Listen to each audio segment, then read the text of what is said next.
Talo valava ili nei tai ao le solulu, ai alo maia o tātou talafo. Talato mua, ua whaamaunia mo le mtanga renga wati na eo pisnisi al malo. Le tō fio mo le anga tele sili niu Vitolina Chang.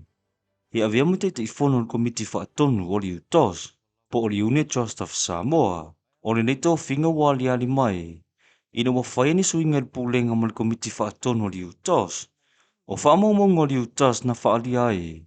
I le matanga o le nei tausanga, sa tō fieise lupe Michelle McDonald, he avea mo te ifono, ina watu ua le sa avea mo te ifono, ia maa ngele offer pen, lona tō finga.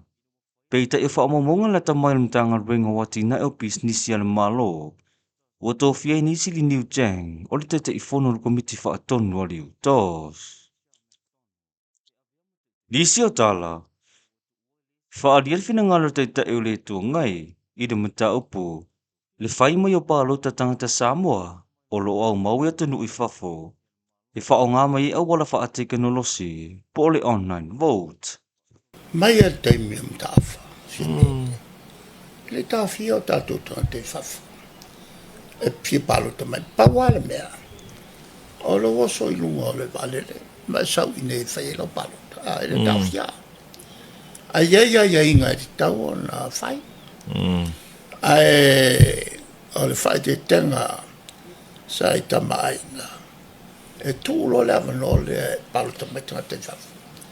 E siri a kung kokele kakala e whafo e. Lo tangata i te tono sama. Yeah. O rango winga wa mawai me la pule mai whafo ia. Ainga. Yeah. La pule mai whafo. Mai le lo e tātou. Po i tangata i. Wa le kele wa palang. Wa afkasi. Ili marmala mo fo i tātou tu. Ma tātou wangai whanu. Mor pe punga la vala al tātai e. Tau ia te ia mea. E mala mangofie. Ai ala o matau. Pe ana mata mai te mi o tupua. Tam se efi finonga ia e mana o a mai ton. O la sa tilo fo tupu se wala.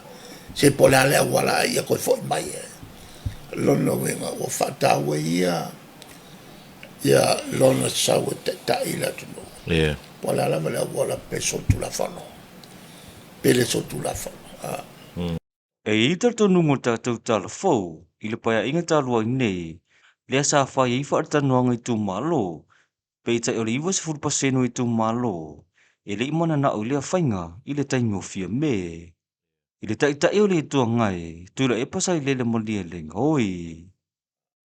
Ua wha leo se tasio wha e li lau i loa, i le tala wha solpito musika Samoa le tia maa, se mana onga, mo le wha amalosia, o le puipuingo pese mo whaatunga Samoa, ina wa wha ngale to mai wha kompiuta, pore AI, e toi ngau sia ini soa lātou pese, e au nuomo se whaatanganga, o le tia maa le lau i loe pese, e au fia li Samoa matalasi, ua wha i loa i rupa lenga na whaingo fie, o na wha ngale AI, ia leo, whati masi taili o pese, a tangata whai musika, e au noa malienga i lātou, na whaatu ina ma whaatino ina ngā ruenga, o lo whinau le whaili, e ta tauna ini tu la whono mani au wala manino, e pui aila ia ta tau tangata whai musika Samoa, ai me se lava le niva i tau, o tele vave ile ai ile lalo langi.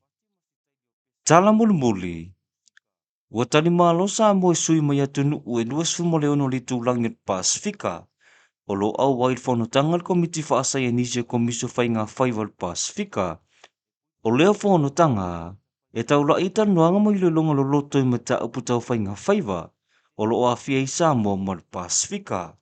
Ai meisel pule a ina mul whaasau ina o le sami.